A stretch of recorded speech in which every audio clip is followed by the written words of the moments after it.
All right, so at this point we're going to take off the lower control arm bolts.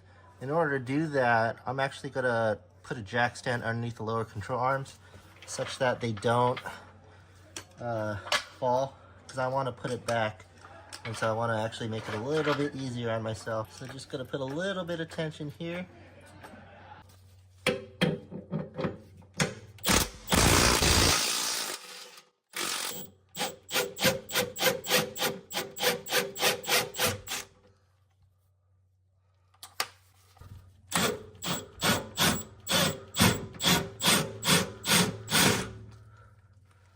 All right, so now that we have the bolts removed, we're going to replace it with the progress bar.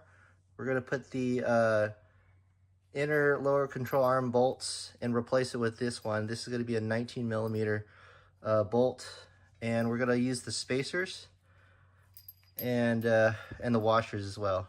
So I already have a washer inserted into this new bolt. These are M12 bolts from the manual. And they're going to be 19 millimeters to take it out. And then we're going to have these spacers, and they're going to go right behind the progress bar. So if you look at this progress bar, we're going to put the first bolt in with the washer, and then we're going to put the spacer right behind it, as you can see there. And so when we actually bolt it onto the chassis, that's how we're going to do it. So what we're going to do now is just put the washers on and the spacers all together like I had before.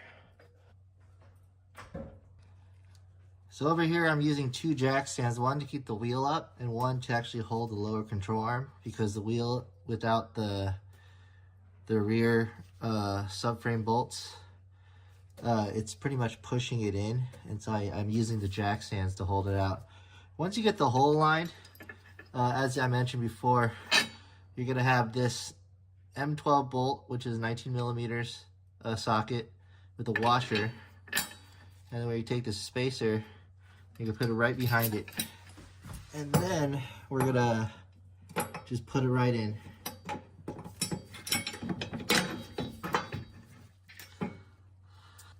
And at that point, we're just gonna ratchet it through just to make sure it goes all the way in.